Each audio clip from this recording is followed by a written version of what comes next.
Hi, welcome to Wristwatch Talk, and today we're going to be talking 556i from Sinn. We're going to be talking about this model, and we're going to be kind of hitting on a few other topics in relation to this watch and the movement that is used, and I'll just give you my initial impressions of the watch and why I went ahead and picked up one of these. So this came in a few hours ago, so I haven't had like a long time with it, but I've done a lot of research on the brand and a lot of research on these models, watched a lot of videos, read a lot of things on forums, maybe how it is. It was something that I've been going back and forth about for the past 2 years, and I couldn't really get it out of my head. I always went back to the Sinn 556 range of watches, not just the I dial, but also the A dial. Why did I finally pull the trigger on the watch, and what was stopping me? I can go into that briefly. So I initially wanted to buy the 556A white seconds. That was the model that I always looked at and thought, yeah, that's the one that I'll get. But I then came across the red seconds of that model, and decided then, oh no, that's the one I want, like something a little bit different. It was a little bit more new, and I thought it was a little bit more special. But because I was going back and forth on the watch, I kind of had more time to mull it over, and they were anyway not available, not easily from an authorised dealer or directly from Sinn. I had that time to sit and think about it and let it just sit with me longer. I then started to watch more videos of the iDial and saw that this was available in a couple of authorised dealers, and kind of started to shift my feelings about which model I wanted, and decided that I actually liked the inky black lacquered dial of this one more than what the A dial was offering, and I would go for this model instead. The initial impressions of the watch were because I've seen the watch so often, I think the initial impression was just more like, oh wow, that's kind of what I was expecting, it looks great. Whereas with some watches that I've had in the past that I've unboxed, I have had a kind of more of a giddy feeling in me, like, oh wow, this looks awesome, better than I thought it would. Really excited to have it in hand, and it's just a bit of a different feeling. And an example would be my Smith's Everest PRS-25. This was one watch that I was really excited to get in hand, and once I had it, I was just really excited about owning it.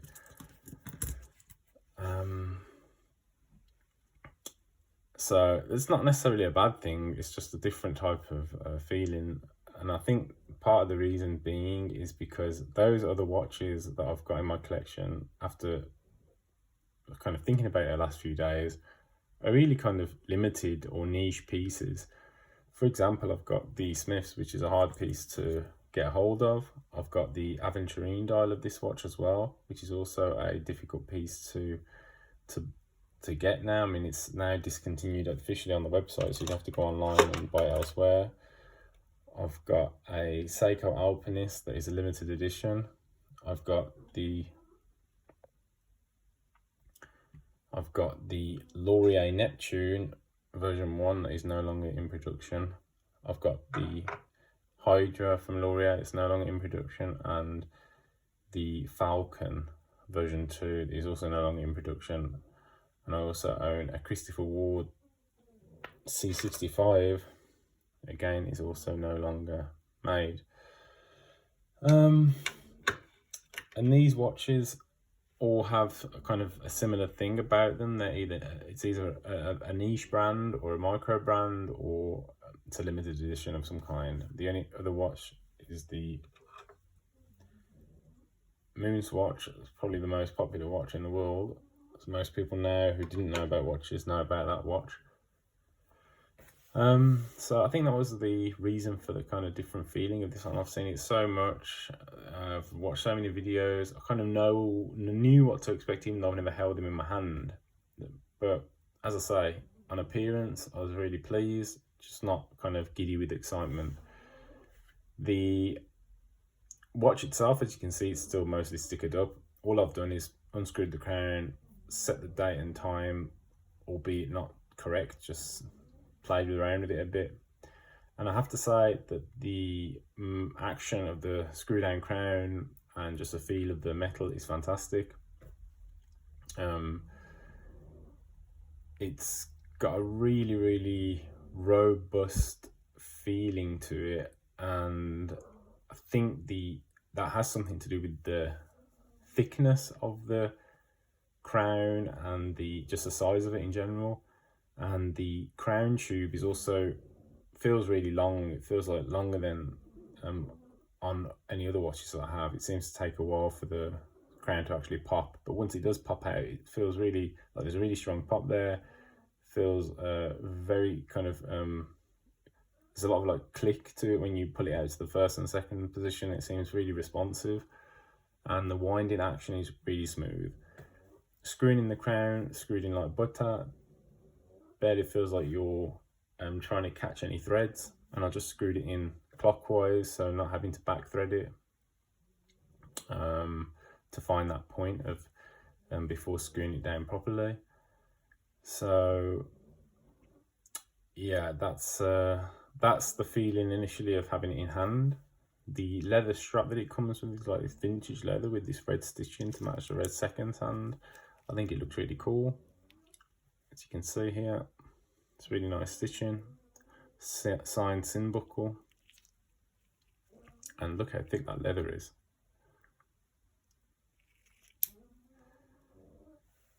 The inky gloss dial looks really, really nice, really stark white indices against the black. Really makes the watch super legible and super clean. One thing that I was not fond of, or I'm not fond of with the Smith's Everest, is the kind of green tint to the lume that you see on the indices, because the lume used is a very strong Superluminova C3X1, I think it is. You get that green tinge to the lume, which I'm not fond of, and this is something that you don't get with the Sinn. It's super white, which probably means the lume is not as strong, but that's fine by me. There is some kind of reflection, as you can see, on the wall there, as opposed to there, and I've heard online that the AR coating does a really good job of stopping any reflections, but I think that reflection is coming from the glossy lacquered dial, as I've heard that in a few other videos people mention that, and it looks like it is reflecting quite a lot, that dial. So that could be a negative for some of you if you're not into that, but I do think the really dark dial is a real standout feature of the watch, of this particular model. As you can see, it's got made in Germany at the bottom, and automatic in German at the 6 o'clock, and Sinn at the top. Everything else is pretty much very simple, which I love. I thought, would it have been nice to have hergestellt in Deutschland, which would translate to made in Germany, or manufactured in Germany, as opposed to made in Germany, because automatic is written in German, so it would have had a bit more, would have had a bit more cohesiveness with the with that text there. You've got the date at 3 o'clock, as you can see, and that is resting on a kind of black matte date wheel, and the matte black of the hands is something that you can also notice there. And that's one thing that I think maybe could have been changed for this particular dial because of the glossy nature of the dial. Maybe they could have done a glossy black dial, a glossy black paint on the hands, because on the matte dial it's probably working really well, but on this one I think maybe that would have, I don't know, would have been nice if it was glossy, if they could have done that, just to kind of make it match up more. And so there's my kind of initial impressions. I did want to say something about the case. I had this discussion with some other guy on Instagram a while back about where the cases are actually manufactured. As far as I'm aware, as far as I was aware, the cases for the Sinn watches were made in Germany. They're manufactured by SUG, which is sächsische Technologie Glashütte. And but the thing that confused me is usually they would have had SUG engraved on the case, and now they don't do that anymore. And I contacted Sinn about it to ask them, and I got different emails from different people. A couple of people told me they couldn't tell me, they were not sure, they just couldn't really give me a clear answer. The last email response that I got, or the last two, were that they are manufactured by SUG, and the response was that they are manufactured almost all by SUG, but sometimes they have to outsource the manufacturing if it's if there's too much to get manufactured. They didn't make that really very clear. Just going based on what they've said, my guess is they are manufactured by SUG still, but they are no longer engraving them. I mean, that was the last email, was that they are all manufactured in Germany by this company. So if any of you have any info on that or anything, that'd be interesting to hear your thoughts. So yeah, just to close that off, the official word from Sinn in the last email was that they're all manufactured by sächsische Technologie Glashütte. So yeah, but obviously the cases are no longer all signed. So what stopped me from buying the Sinn earlier?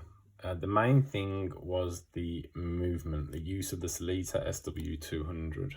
So that's not something that I would have thought about a couple of years ago, up until I bought my first Swiss-made watch, which is the Christopher Ward C65 Vintage Trident. That uses a Sellita SW200-1, sorry, and I had real problems with this one initially. So they were that the crown, when screwing it, would cause the rotor to spin.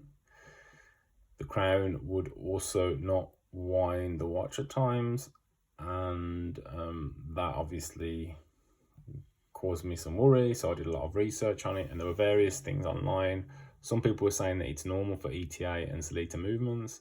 Some people were saying that it's not normal. One guy in particular was kind of saying, no, it's not right. If anything like that happens, it has to get repaired. The warranty on the Christopher Ward was still kind of in use, so I went ahead and sent them the watch. So basically what would happen is I would wind the watch, let's say in the morning, put it down, wear it throughout the day, and then try to wind it again in the evening, and it was just too stiff. It wouldn't wind. And if I winded it, if I tried with some force to wind it, I would end up spinning the rotor. So obviously I stopped that, and I contacted them, sent it back to Christopher Ward. They sent it back after a few months, repaired. And how is it now? It's pretty much the same. So if I wind the watch in the morning, so it's right now, it's fully wound, and I can't wind it. I wound it this morning. I've been wearing it, and I can't wind it. It's too stiff. And if I wind it, I'm probably going to damage it, or I'm putting too much force on it, so I'm not going to force it. So what does that mean, really? After all the research and kind of reading lots of forums, my feeling about it is that the SW200 and the ETA 2824 have this quirk. Whether yours has it or not, I don't know. You have to really do a test, and that would be to wind it, to wear it, to wind it fully, to wear it, or give it a couple of hours, try and wind it again and see if you can wind it. In my case, I can't. And so what happens? I buy the Sinn, it comes in, and exactly the same situation. I wound it fully, I let it sit a little bit, tried to wind it, wouldn't wind it. I couldn't wind it. I waited till the next day. I left it sit there till the next day, and wound it in the morning. We're going back to the ward now. So I would, like with the Sinn, I've now wound it. I put it down, tried to wind it, and it won't wind. So I'm going to wind it tomorrow morning. I'm going to put it down and wind it tomorrow morning. And that's what I did with the ward. I wound it. I let it sit a bit. I tried to wind it. It wouldn't wind. I let it stay until kind of just sitting on the desk until the next day. And then in the morning, I could wind it. So the only thing that's happened between then and the morning is that it's lost some power. And I was able to kind of top it up again. Why did I even notice it? Well, because the Christopher Ward uses a push-pull crown, I think in the evening one night, I just thought, I'll try and wind it a bit to put some more power into it. And yeah, it didn't work. So I've read this with the ETA 2824. I've read about it on Tudors, and I've read about it on other Sinn watches. I've read about it on the C Ward. I've read it about on Halios watches. I've read about it on a range of watches using those movements. So I don't think, I mean, just, this is my opinion now based on a few experiences, but I don't feel like it can be the movement. I feel like it has to be the watch. It has to be a quirk of the movement, and not a fault. As in, when you have to when you can't change the time between 9 and 4, I guess you can't wind these infinitely and expect it to be fine. At some point, the watch will show you, hey, I'm wound up too much, you can't wind me anymore, and that's it. So that was what put me off, but I eventually pulled the trigger, and I'm happy I did. And for me, as someone who has just experienced the watches, I'm not a watchmaker or anything. I've just read stuff and read what other people have said. I've also read stories where people have said they've had the same situation. They've sent a watch back, not just Christopher Ward or Sinn, other watches, it's come back. Same thing with the winding. So until you experience it, it's hard to explain exactly, but I've had it so far now 3 times, and with a watch that was repaired. So yeah, I think that's just a quirk of the movement. So the option would be to either not buy those watches and only go for Miyota or Seiko or in-house movements, which have their own problems, or accept it and treat it how it needs to be treated, and just kind of don't try to overwind it when it feels like it's tight enough. But yeah, anyway, that's it. Thanks for watching this quick video, or quite long actually. It's like 18 minutes. If you got any comments or anything you want to know, just write it in the description below and I will get back to you. Just to show you as well, these are 36mm, these are 38.5mm, but the lug to lug is quite similar on both. The Sinn is a bit longer in the lug to lug. Anyway, thanks for watching and hope you have a great day. Take care. Bye.